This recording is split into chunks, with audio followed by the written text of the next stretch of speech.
CCTV footage. April 23, 3:47 p.m. The main hallway of Eastridge High School in Aurora, Colorado. A fixed security camera mounted above the west exit captures 11 seconds. A teenage girl walks alone down the corridor, navy backpack over both shoulders, white sneakers, dark jeans. Her name is Maya Richardson. She is 16 years old, sophomore, honor roll student for 3 consecutive semesters. She is heading to the library to finish a biology project due tomorrow morning. A man in a dark blue security uniform steps into frame from the left. He is smiling. Watch carefully. He waves. Maya waves back. She keeps walking. He follows exactly 6 steps behind her. The timestamp reads 3:47 p.m. That is the last time anyone sees Maya Richardson alive. What you are looking at is 11 seconds of footage from hallway camera 7 west. 11 seconds. That is all we have. A teenage girl walks down an empty corridor, navy backpack, white sneakers, heading toward the library wing to finish homework that will never be turned in. A man in a security uniform steps into frame. He waves. She waves back. He follows exactly 6 steps behind her. Then both disappear from view. No cameras in the library wing. Budget cuts eliminated those in 2019.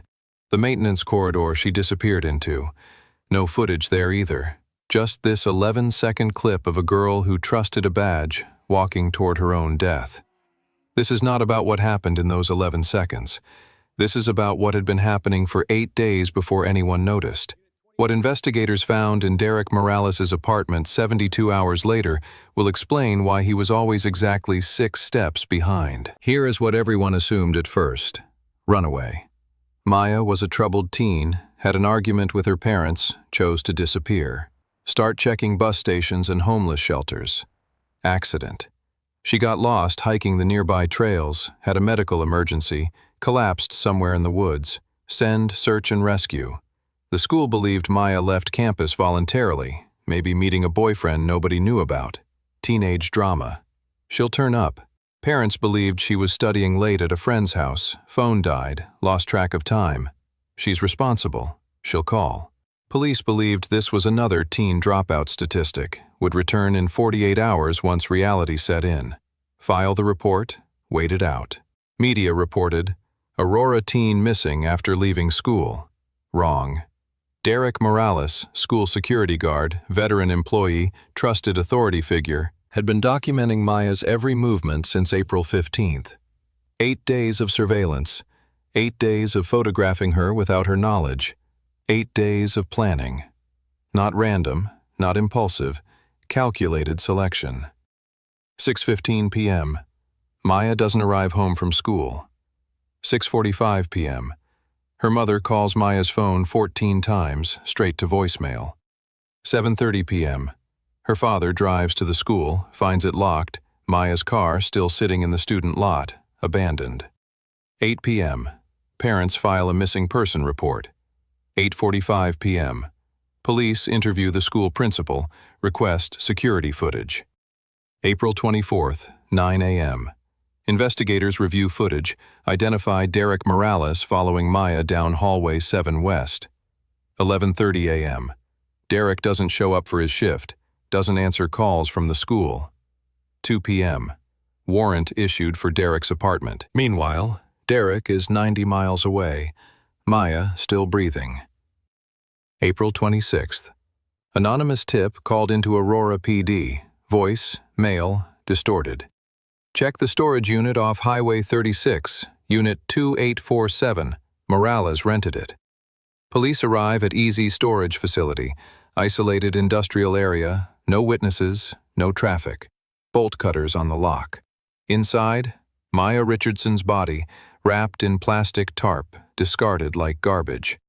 Medical examiner, dead approximately 36 hours, strangulation, evidence of prolonged captivity before death. Forensic team processes the scene. Zip ties, duct tape, camping mattress, water bottles. Evidence of someone planning to keep a human being alive in a storage unit. They find something else. A burner phone. 847 photos. What they found on that phone changed everything about how they understood Derek Morales and how long he had been planning this. Let me tell you about Maya Richardson first, because she deserves that. She deserves to be more than a victim in a statistic. Born in Aurora, Colorado, only child to Patricia and James Richardson, attended East Ridge Elementary, then middle school, then high school. Same district, same community. 11 years of walking the same hallways, knowing the same faces, building the same trust. At age 12, Maya won the regional science fair with a project on coral reef restoration. Used recycled materials to build a filtration system that actually worked. Told her mother that night, "I want to save the oceans before they're gone." She meant it. At age 14, started volunteering at the Denver Aquarium every Saturday. 6-hour shifts. Cleaned tanks, educated visitors, memorized Latin names for species most adults couldn't pronounce. At age 15, accepted into an accelerated marine biology summer program at UC San Diego. Came home talking about pH levels and ecosystem collapse with the urgency of someone who understood what was being lost. Got straight A's her sophomore year, applied for a full scholarship to the Scripps Institution of Oceanography. Current GPA, 3.94. Member of the Environmental Club, debate team captain. Had been at East Ridge High for 2 years. Maya knew every teacher by name, stayed after class to ask questions. Ms. Brennan, her biology teacher, said, "She asked questions I had to research to answer. She challenged me to be better. That's the kind of student she was." Mr. Patel, debate coach, remembered the day Maya defended environmental policy for 47 minutes without notes. Jordan Chen, best friend since 6th grade, said they texted every night, studied together Tuesdays and Thursdays, planned their futures in the same conversations where most teenagers talked about nothing. Maya tutored underclassmen in science every Wednesday during lunch period, helped freshman Emma Ruiz pass chemistry. Emma said, "She stayed 2 hours after school just to explain molecules to me, never asked for anything in return. Never missed a day of school in her sophomore year except once. Doctor's appointment. Pre-excused. Specific routine. Arrived 7:40 a.m. Locker number 847. Library after school Mondays, Wednesdays, Fridays until 5 p.m. Her parents worked until 6 p.m., so Maya studied alone. Walked to her car at 5:15 p.m. Drove home. Weekends. Aquarium volunteer Saturdays. Family dinners Sundays, homework marathon Sunday nights. 2 years at East Ridge, 385 school days, 11 seconds of footage. This was not just school. This was how Maya built her future. The virtue that defined her, relentless curiosity, trust in authority figures, belief that adults in uniforms were there to protect her. It manifested in small ways. She asked security guards about their day, said thank you when they held doors, waved when she saw them in hallways. Derek Morales had held the door for her 23 times. He counted. She said thank you every time. She smiled at him 31 times. He counted that too. She trusted him because he wore a badge, because he had been there since she was a freshman, because every other adult at that school trusted him too. And on April 23rd at 3:47 p.m., that trust killed her. But Maya didn't know that on April 15th, Derek Morales had started carrying a second phone, and that every smile, every wave, every thank you was being photographed, cataloged, obsessed over. Now, let me tell you about Derek Morales, but not everything, not yet. Because what you need to understand first is how someone like Derek becomes invisible. Hired by East Ridge High School, August 2019. 5 years on staff. Background check came back clean.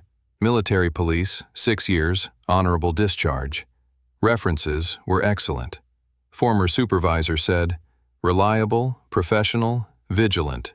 Everything you want in someone protecting children. Worked day shift, Monday through Friday. Patrolled hallways, monitored cameras, broke up fights between students. Students knew him as Officer Derek, friendly but firm. Teachers trusted him completely. He unlocked classrooms after hours when they forgot their keys, walked staff to their cars at night when it got dark. Principal's evaluation from 2023. Exemplary employee, asset to school safety. Never late, Never called in sick. Volunteered for extra shifts during school events, basketball games, parent-teacher conferences, science fairs. Always there, always watching. Lived alone in an apartment 12 miles from school. Paid rent on time. No complaints from the landlord. Neighbors said, kept to himself, polite, saw him jogging sometimes. Normal, trustworthy, invisible.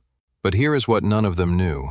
Derek had a storage unit 90 miles away, rented under his mother's maiden name, paid cash, never visited during daylight. Inside that unit, camping equipment, restraints, soundproofing foam, supplies for prolonged captivity. He rented it March 2024, 1 month before Maya disappeared. We will get to that storage unit, but first, remember this. When investigators searched Derek's apartment after his arrest, they found a false bottom in his bedroom closet. Inside, 3 laptops, 2 external hard drives, 7 burner phones. Forensic analysis revealed 14,000 photos spanning 3 years. Not just Maya. Female students ages 14 through 17 photographed secretly, in hallways, parking lots, through classroom windows, all taken while Derek was on duty, using his school access to hunt. Organized in folders by name, date, clothing description. Methodical. Obsessive. Maya's folder, 847 photos, April 15th through April 23rd, 8 days. The most recent photo was taken April 23rd, 3:46 p.m., 1 minute before the hallway footage. Timeline. Derek began planning March 14th. That day, the school announced Maya won the state science competition, became a college scholarship finalist. Local news interviewed her. She said, "I want to study ocean acidification and help reverse climate damage." Derek recorded the interview on his phone. March 18th. Purchased a burner phone, cash, different store across town. March 22nd. Rented the storage unit using an alias, paid 6 months up front. April 1st.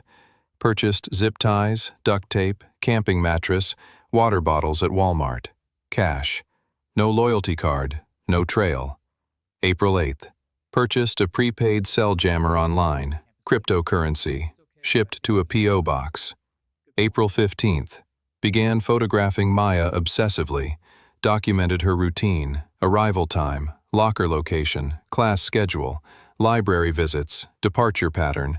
Learned she stayed late Mondays, Wednesdays, Fridays. Learned she walked to her car alone. Learned the library wing had no cameras. April 23rd was a Monday. Derek didn't need Maya to trust him, but he knew she would, because he had spent 5 years building that trust with every student, and 8 days perfecting his plan for her specifically. April 23rd, Monday. Maya's last normal day before spring break. Derek Morales has a storage unit prepared 90 miles away. Maya doesn't know she's been watched for 8 days. 7:35 a.m. Maya arrives at school, parks in her usual spot, row 3, space 47. Waves to Jordan Chen in the parking lot. They walk in together, talking about nothing important. Everything feels normal because everything is normal. Morning routine. Locker number 847. Grabs biology textbook, folder, calculator. 7:50 a.m. Homeroom. Ms. Brennan mentions Maya's scholarship finalist status. The class applauds. Maya smiles, embarrassed but happy. Lunch period. Sits with Jordan, Emma, 2 other friends. Discusses summer program plans. Says to Jordan, 8 more weeks and we're done with sophomore year. Tries to open a stubborn water bottle. It sprays her. She laughs. Normal Monday. Happy. Derek's preparation happens simultaneously. Parks his personal vehicle in the staff lot. Checks his burner phone. Confirms the storage unit key is in his pocket. 3:47 p.m. Hallway 7, West. Security camera recording. Watch carefully. Maya exits her classroom, alone, navy backpack over both shoulders, heading toward the library wing. Derek steps into frame from the side hallway. Security uniform, radio on his belt, flashlight visible. Even at this distance, you can see him smile. Maya doesn't stop walking, doesn't slow down, waves casually. Keep moving toward the library entrance. Derek waves back, then follows. Exactly 6 steps behind her, measured, deliberate. At 3:47:08 p.m., both disappear from camera view into the library corridor. This 11-second clip will be played in court 9 months later. Prosecution will use it to prove premeditation. Derek positioned himself in that hallway intentionally. Here is what the cameras did not capture. Library wing. No surveillance. Budget cuts eliminated those cameras in 2019. Maya walks to her usual study table, back corner, isolated, quiet. Sets down her backpack, pulls out biology notes. Derek enters 30 seconds later, approaches her table, says, "Maya, principal needs to see you. Something about your scholarship." Maya, confused but compliant. "Right now?" Derek nods. "He asked me to find you specifically. Important call from the university." Maya grabs her backpack, follows him. He leads her through the maintenance corridor, no cameras there either, says it's a shortcut. Door closes behind them. In that corridor, Derek activates the cell jammer. Maya's phone goes dead. He pulls out zip ties, moves fast. Maya screams. No one hears. The struggle lasts 90 seconds. Derek's military training versus a 16-year-old girl. He restrains her, duct tape over her mouth, carries her to the service exit. His vehicle is parked there, engine running, places her in the trunk. 4:02 p.m., drives off campus. Maya's biology project sits on the library table, unfinished. 90-mile drive to the storage facility, Highway 36, industrial area. Unit 2847, isolated corner, no other renters nearby. Derek parks, checks his surroundings, waits until dark. 6:30 p.m. Carries Maya inside. She's still unconscious from the sedative he forced on her in the corridor. Storage unit prepared. Mattress, water bottles, chemical toilet, soundproofing foam on the walls. Removes her restraints, locks the door from outside. Maya wakes at 7:15 p.m., realizes she's not at school. Screams, pounds on the metal door. No one hears.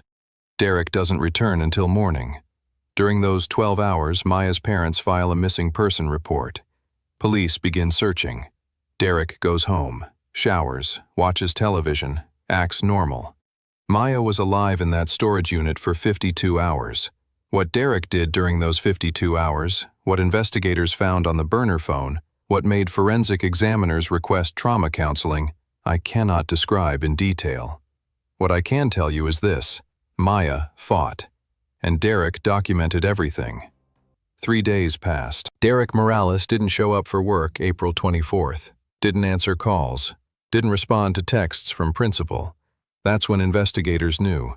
April 24th, 2 p.m. Warrant obtained for Derek's apartment. Police enter with a forensic team and K-9 unit. The apartment is clean, organized, nothing visibly disturbed. Then they start looking closer. Evidence in plain sight. Maya's school ID sitting on the kitchen counter. Her biology textbook in the living room, open to a page on marine ecosystems. A sweatshirt she'd left in her locker weeks prior, stolen, folded neatly on Derek's couch. He kept trophies where he could see them. Bedroom closet. During a structural search, investigators discover a false bottom. Pry it open. Inside, 3 laptops, 2 external hard drives, 7 burner phones. Forensic team seizes everything, bags it, tags it, transports it to the lab. What they found on those devices changed everything. Laptops analyzed. 14,000 photos spanning 3 years. Not just Maya, 23 different female students photographed. All minors, all at East Ridge High. Photos taken secretly, through classroom windows, in hallways. One folder shows a girl changing clothes for gym, captured through a bathroom mirror reflection. She never knew someone was watching. The organization is obsessive. Folders by name, subfolders by date, tags for clothing colors, hairstyles, accessories. The level of detail suggests someone who thought about these girls constantly. Maya's folder. 847 photos over 8 days. But older folders reveal longer surveillance. Another girl photographed for 6 months. She graduated in 2023. Never knew she was being hunted. Metadata proves every photo was taken during Derek's work shifts. He used his school access to stalk students systematically. This wasn't about one victim. This was a pattern. One laptop has a search history that makes investigators stop reading. How to soundproof storage unit. How long can someone survive without food? Undetectable sedatives. Dates of those searches. March 14th through April 20th. Derek was researching murder while wearing a badge. Phone records subpoenaed. Derek called the storage facility March 22nd. Rental agreement found in his apartment. Unit 2847, paid through September. He planned to use that space for months. Bank records show an $847 cash withdrawal on April 1st. Same day he bought supplies. Walmart surveillance reviewed. There's Derek, buying zip ties, duct tape, camping gear. Pays cash. No loyalty card. No trail. GPS data from Derek's vehicle tells the rest.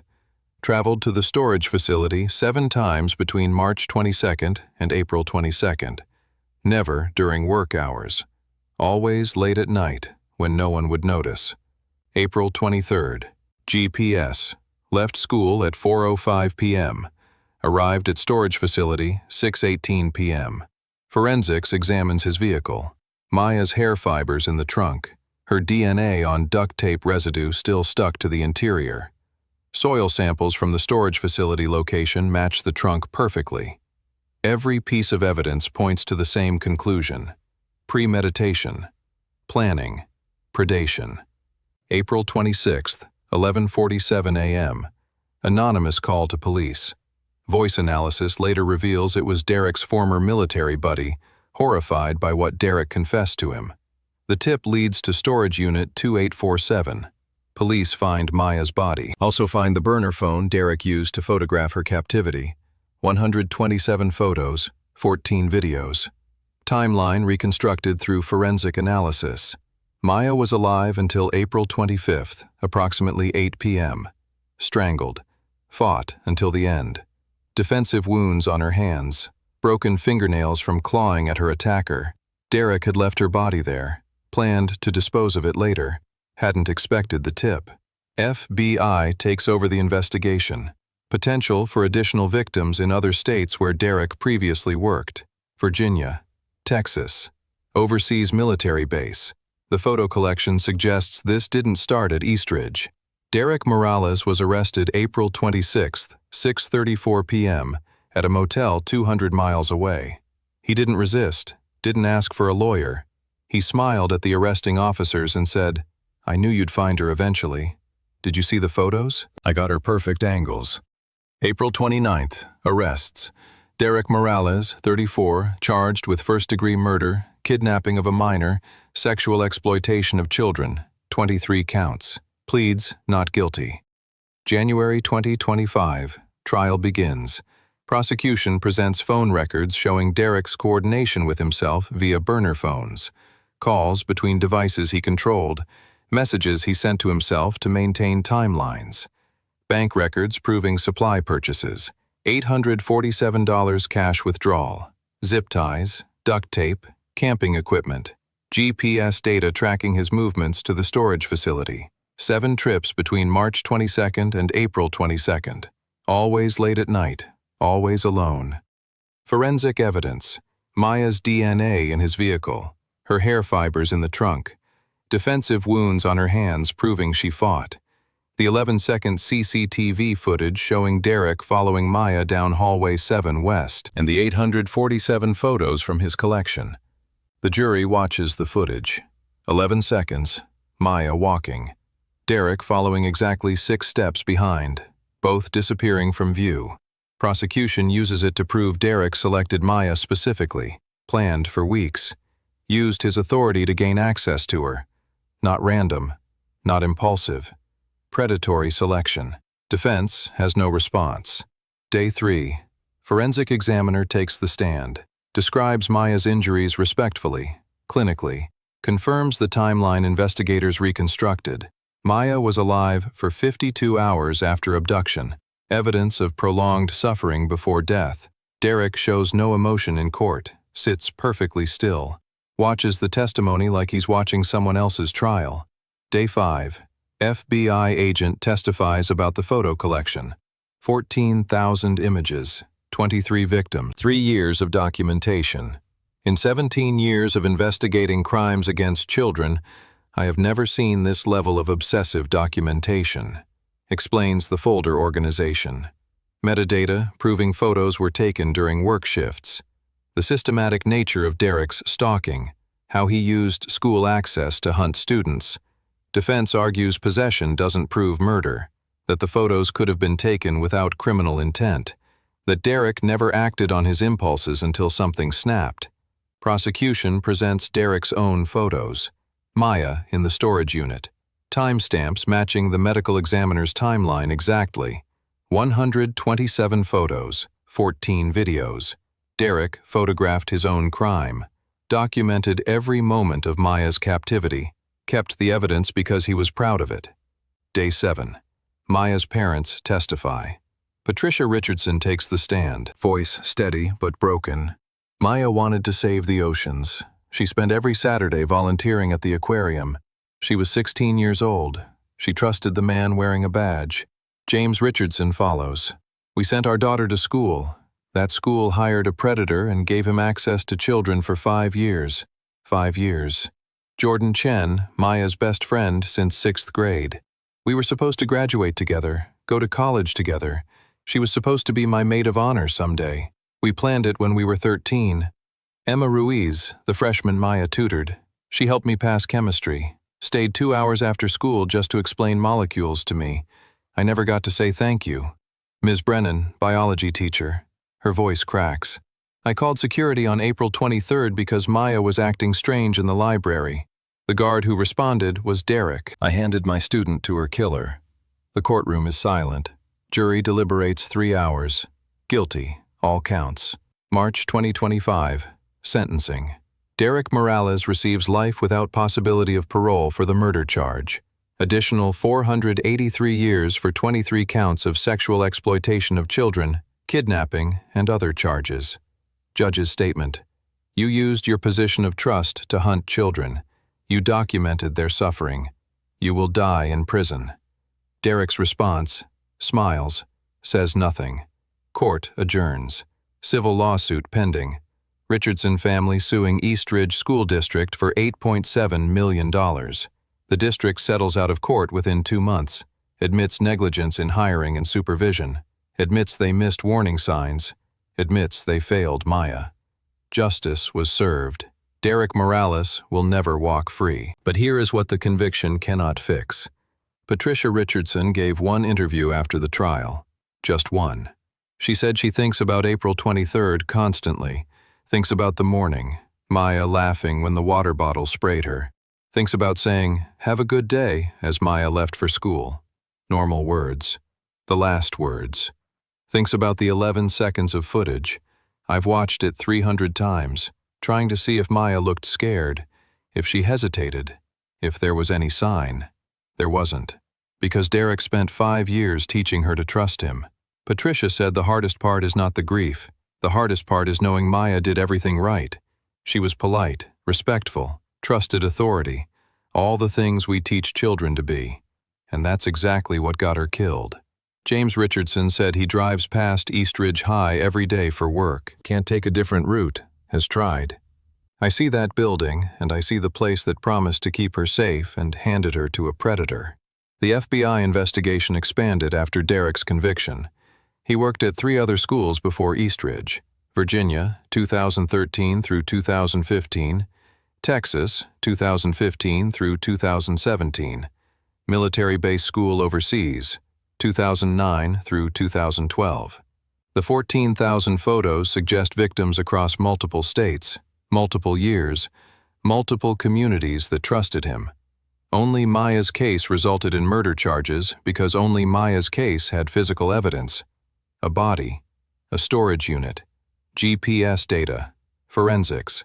But investigators found 23 different girls in his photo collection. 11 have been identified, interviewed.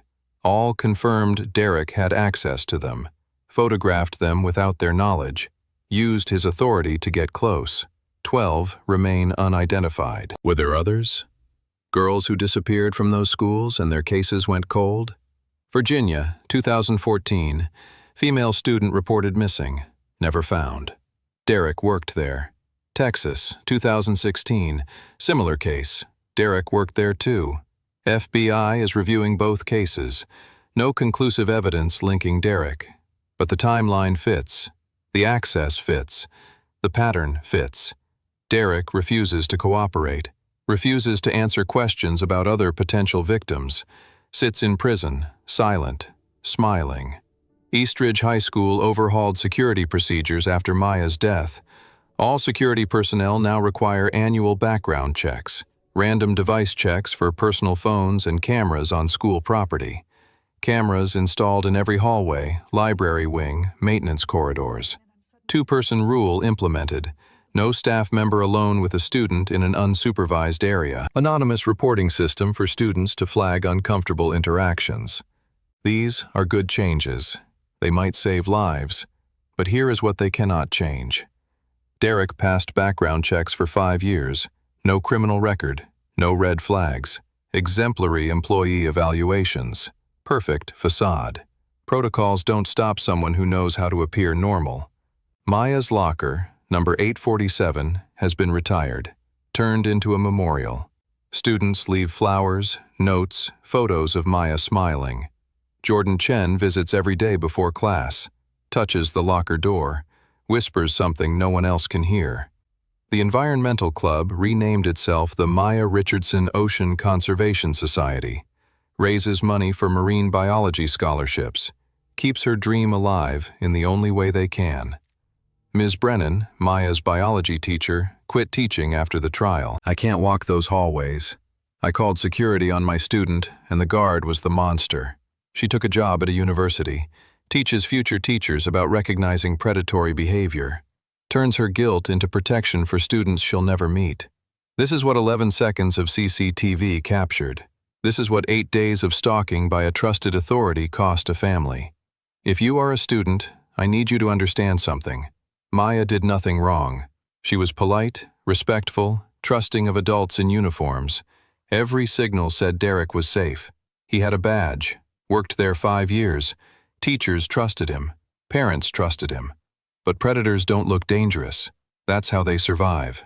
If an adult makes you uncomfortable, even one with authority, tell someone. Document it. Trust that feeling. Maya felt uneasy April 15th, when Derek started appearing near her locker more often. She mentioned it to Jordan once, said Officer Derek is being weird. She didn't report it, thought she was overreacting. That instinct was right. Derek had been planning for 8 days. If she had reported him April 15th, she might be alive. Share this video. Tell people about Maya Richardson, because the badge checks and protocols cannot do what awareness can. They cannot make someone recognize when trust is being weaponized. Only stories like this one can do that. Maya deserved better. Every student walking into school tomorrow morning deserves better. Derek Morales followed Maya Richardson for 8 days before anyone noticed. By the time a teacher called for help, the guard responding to that call was already hunting her. Remember that the next time someone in authority makes you uncomfortable, your instinct might be right. And 8 days is all it takes.